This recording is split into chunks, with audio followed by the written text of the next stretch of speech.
and today I am at ARC Washington County, where I have the pleasure of speaking with Darrilyn McCrerey, who is the Director of Advocacy, and Sharon Lipscomb, who is the Advocacy Coordinator.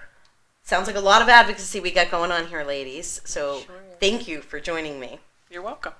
Thank you for having us. Absolutely. It's so important to share the resources that we have, and this is like a dynamic duo, I think, because the folks in Washington County really need your help, and it's great that you're here for them.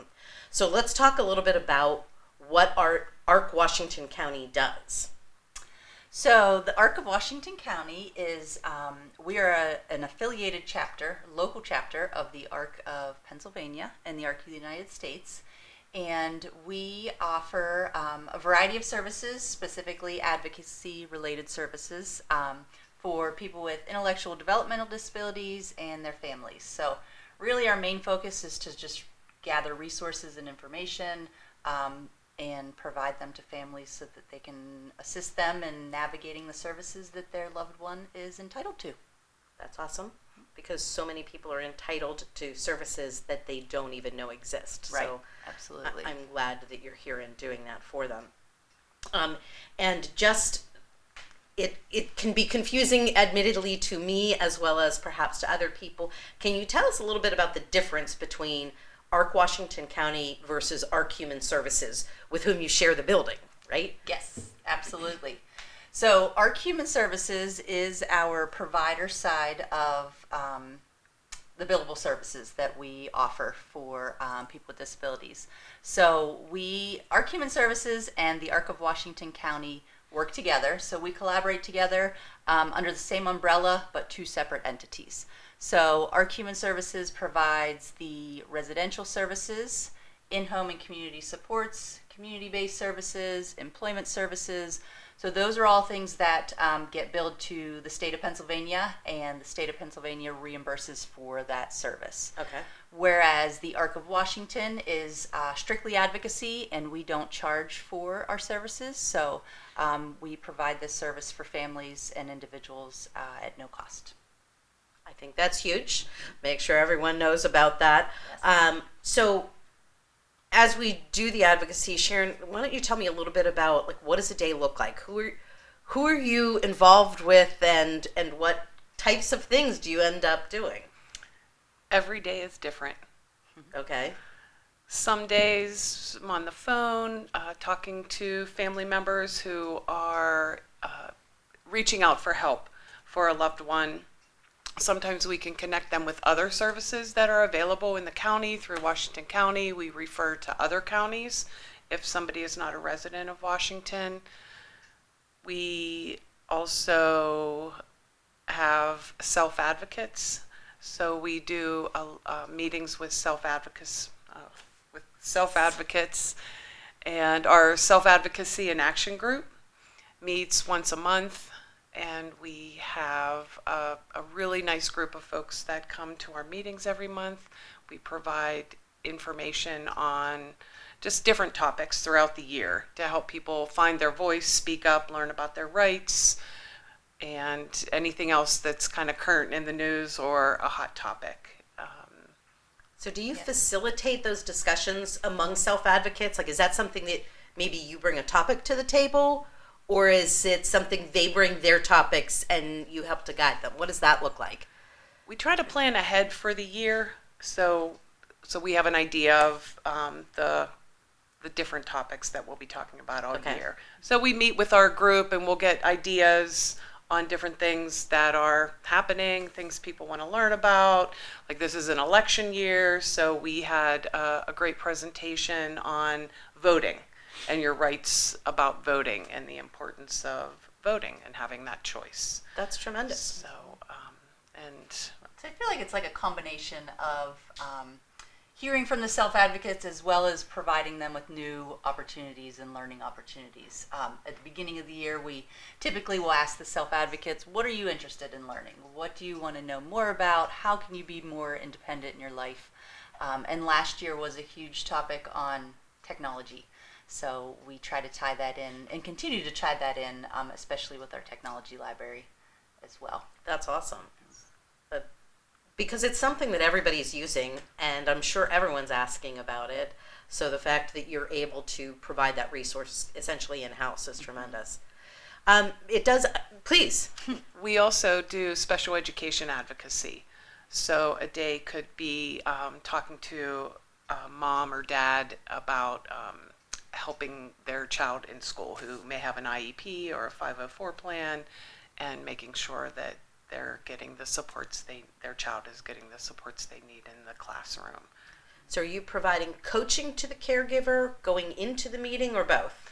Kind of both. We empower them to use their own voice. I like that. So we'll meet with the family and find out what their needs are of the child, and then sometimes we're with them at the meeting. Sometimes it's just nice having somebody with you on your side, just to be there. Most of the time, I don't even say a word at the meeting, just giving that mom the look or dad the look that you're on task and you're doing good. And so we plan ahead for the meetings, yeah. I love that, because it is so important. You don't know what you don't know, and any parent who's ever been part of an IEP meeting, the first one you go into, you have no idea what this is. Right. Mm-hmm. You don't know what you can say, can't say, what you should ask, and I'm sure you encounter, this is what the school does, when that's not necessarily what the student needs. Right. Yeah. Yes. So I it can imagine sometimes that's the feel coaching. intimidating, Absolutely. going in. So I think it's once you're in there and preparing ahead of time, and just having that, good rapport as well with the school district, I think, as well as everybody, just working as a team, because we're all there for the same common goal. We want what's best for that student and that child. So Very true. One thing I did want to ask, when you talk about your self-advocates, what ages, like what's a range? I'm sure there is a range, right? So typically right now our self-advocates are, I'd say, all over the age of 25. Do we have any younger? We have some transition age youth Oh, that have been attending. that have Yep. been pretty That's true. active Yep. and are So over the age of 18. yeah, probably Okay. 18 and older. Okay. Yeah. So those that may still be in school today, but they're getting involved with their peers for the next step. Yes. Okay. Yeah. I love it. So, and you said the services that you provide, the advocacy, is all at no charge to the consumers and the families. That is huge. But you're also partnering with resources. What types of things would you need, or what's something that you encounter regularly that you have to say, okay, your job as the advocate is to put them in touch with, something that you do all the time? I would say mostly connecting them with the county to get registered with the county. Okay. Is that what you're referring Yes. to? Just kind of, I'd say that's been majority of a lot of the discussion and a lot of the phone calls coming in. That's the first question that we asked: is your son or daughter registered with the county?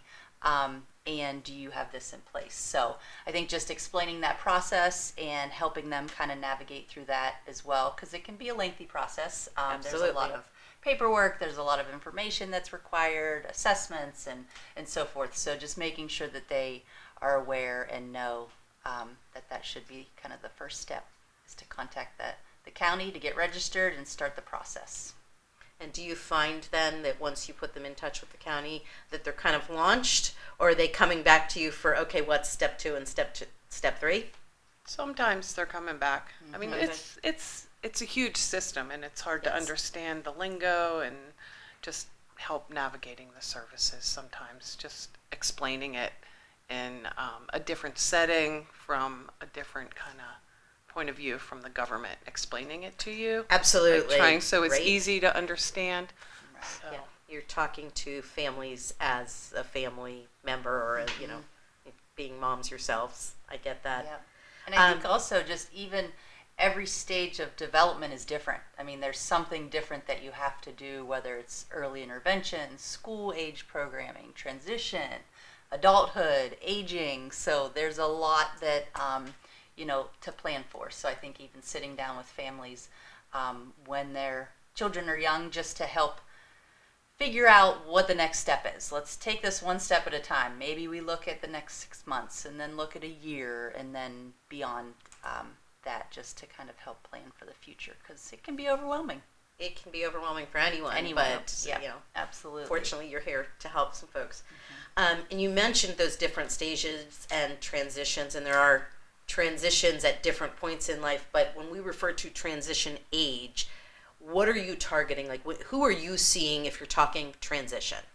So transition starts at age 14, so 14 to 20, 22 now, so age 14 to 22. So and you're getting in there in the schools as well as working with the families for what is happening in the next stage of life?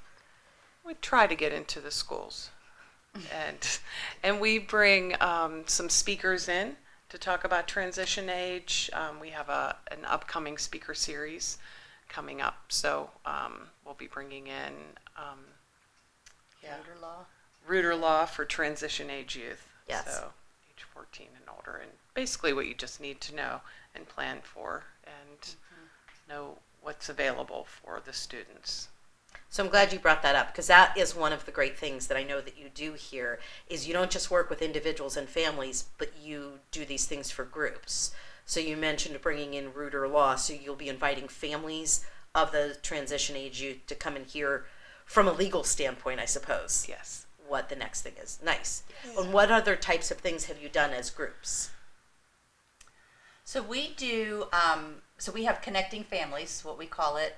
So we try to have an educational opportunity or information presented, presentations available for them, whether it is regarding special needs trusts, future planning, financial planning, guardianship, the basics of IEP. That's all I can think of off the top of my head, but really just want to be able to provide resources for families and connect them to those resources. So even with when you had mentioned the transition, age process, what that looks like, we might not necessarily be directly involved, but we will connect them also with the resources that they need to, whatever, transition into that next step. Sure. Whether it's looking at, Office of Vocational Rehabilitation, so connecting them with OVR, or in employment services, whatever that looks like.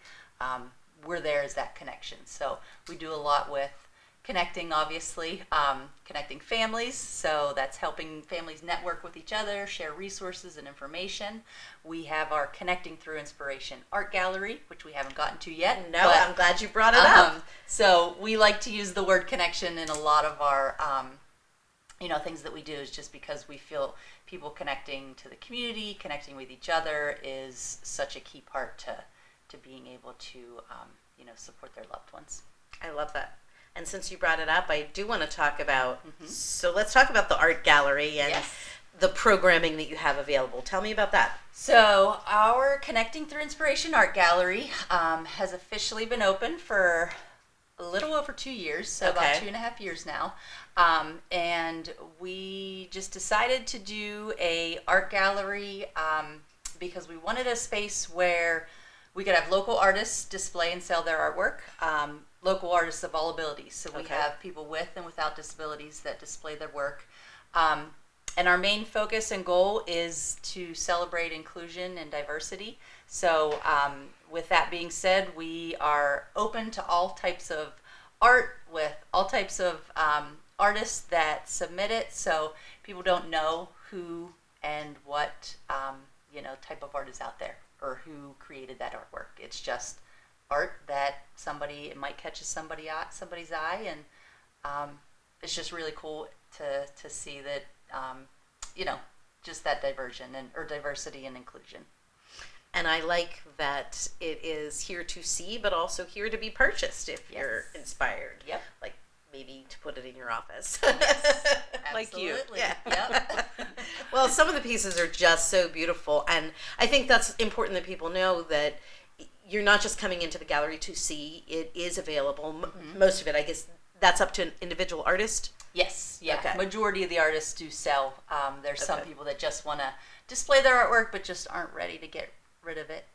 So I get they it. just You want put a people lot of heart to and see soul. their talent. Yep. Sure. But I'd say there's only been a few people that have not wanted to sell their work. So majority of it is for sale, and a portion of the proceeds come back to the Arc of Washington for all of our advocacy efforts. So what about those budding artists? How do you support them? So really just being open, and we have a variety of classes that we offer within the gallery. So we are an inclusive opportunity for classes that we offer. So we offer them to the community members. Anybody can join our classes, so it's really a great opportunity for people to just join together and feel included through all of the creative arts. So we have painting that we offer. We do acrylics, watercolor, oil pastels, colored pencils. We've had sculpting classes. We've had jewelry making classes. So just a variety of things for people to be able to come in and be creative with one another, which is really cool. I love it. You have every media and I guess every ability. And apparently you also have some self-advocates that are helping others to learn about the art, right? Yes, absolutely. So we do have some self-advocates that are instructors of the class. So it's just a great opportunity for them to come in and share their talents with others and help other people learn how to do awesome. artwork. Yeah. And art's not the only thing going on here. Sharon, you want to talk about some of the other activities that the space is used for? We had guitar lessons over the summer. I love it. Which was really cool. And we had a great donor who donated a bunch of guitars. Wow. So that was really beautiful. And we have Eruption Athletics, which happens twice a week. It's an ongoing class. Okay. And it's an adaptive fitness class. And the class has started out with maybe a couple people coming, and now we're almost at capacity. So it's really built up, word of mouth. Hey, you should come and do this. This is so much fun. And the instructor, Joe, is great with all the everybody that comes. And we have, again, folks of all abilities. Parents and even caregivers will be up there working out. I love it. So it's a lot of fun. I think it's really built confidence in the folks coming. They're encouraged to use their voice during class, to get up and show their leadership skills during the class. They get to lead. Anybody who wants to can lead a couple different exercises throughout the class. And we've seen some really great progress in everybody who's come with their physical abilities. Just their stamina and maybe even a lighter jump when they're jumping. So it's really great. That's impressive. Yeah. And you're contributing to the health and well-being of these individuals that participate. And let's be honest, without an adaptive workout, they may not get a workout. Yeah.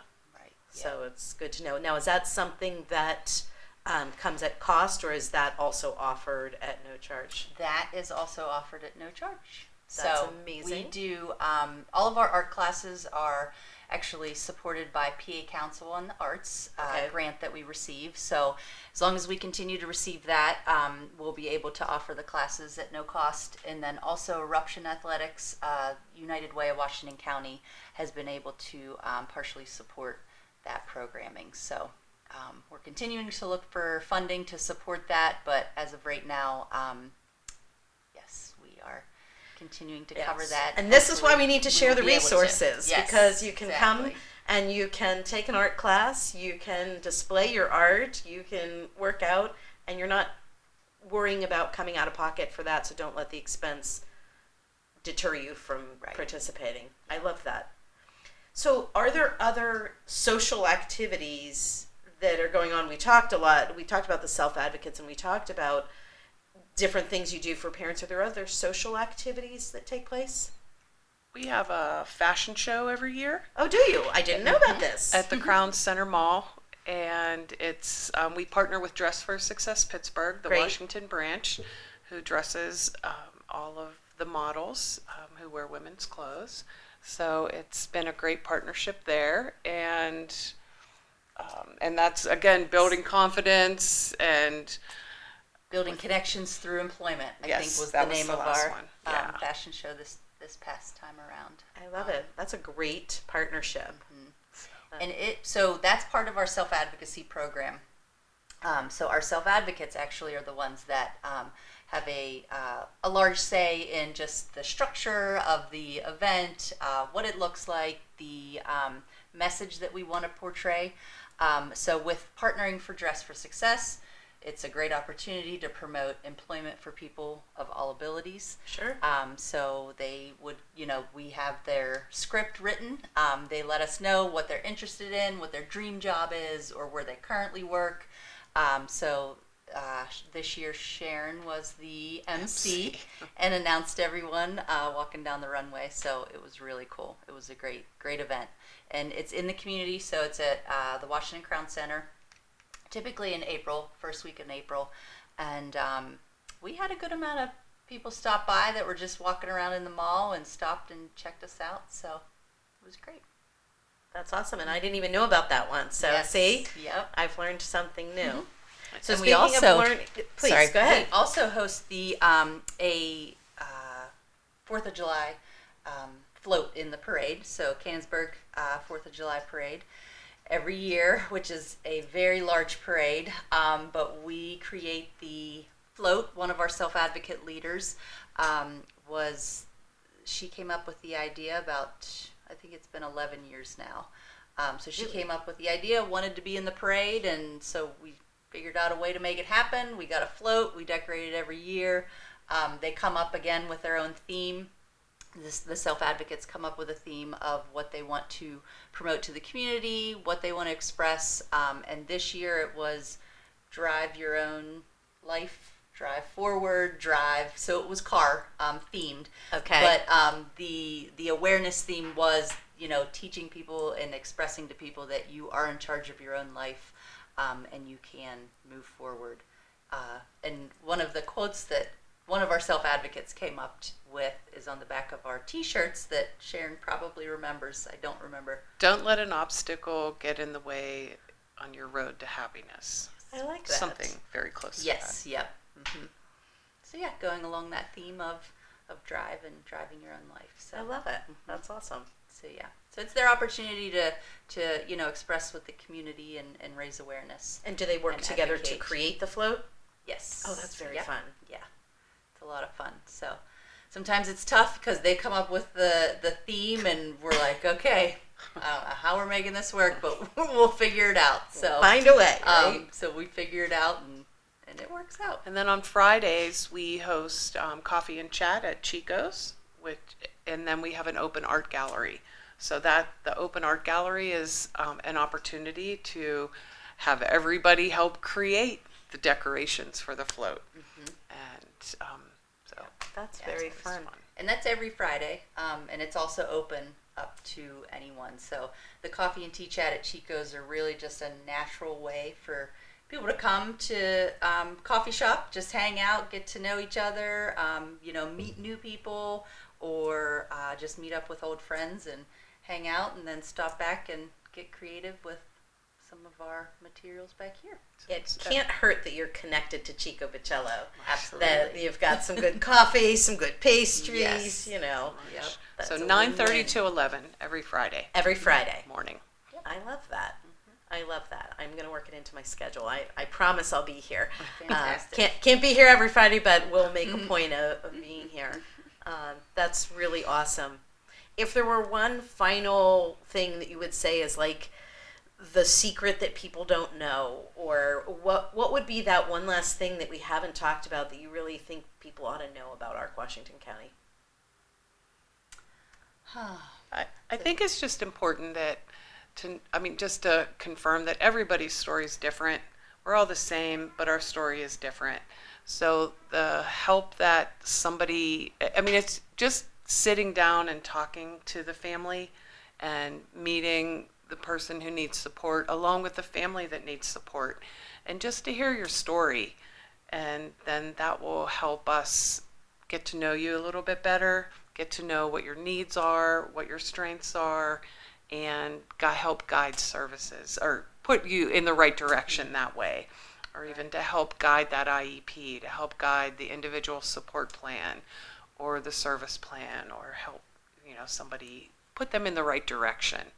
So to find the resources that are available. But getting to know the person and hearing their story is the most powerful part.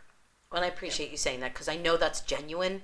I know that you really do care about the people that you serve, and it is important that each person is unique and has different needs. So I really appreciate you bringing that up. Would you say that there's anything more that you would want folks to know? I think just knowing that we are out here and we're a phone call away, and Sharon and I are great listeners. So like she said, we just want to hear your story and help you, lead you in the right direction. Even if it's something that we can't help with, we will figure out the person who you need to talk to. And that is regardless, yeah. so important right there. Yep. And just finally, we are here, but let's let everybody know where here is. So yes. Where are we located? So the ARC of Washington is located at 111 West Pike Street in Canonsburg. And Chico Bocello is located on our street level, and our art gallery is all the way in the back. You go through Chico Bocello, and the art gallery is back there. So anyone is welcome to come through and check out the gallery. It's open to the public Monday through Friday, 8:30 to 2:30, and then Saturdays 8:30 to 1:30. So it's always open and available. My office is right here. And then we also have our website if you want to learn a little bit more about us and the gallery, as well as the services that ARC Human Services offer. Our website is archumanservices.org. archumanservices.org. Yes. All right, we will make sure to share that Perfect. on the screen with our audience. But I really appreciate both of you speaking with me today, because you really are the dynamic duo, and you really Thanks, do Christine. a lot for the consumers and their families. So it's important work that you do, and it's really important that those that need you know that you're here. So thank you so much for that. Thank you. Thank you, Christine. Yes. And we thank you for all your work that you do. Connecting Appreciate people. that. It's what it's all about, right? Yep. We're honored. Thank you.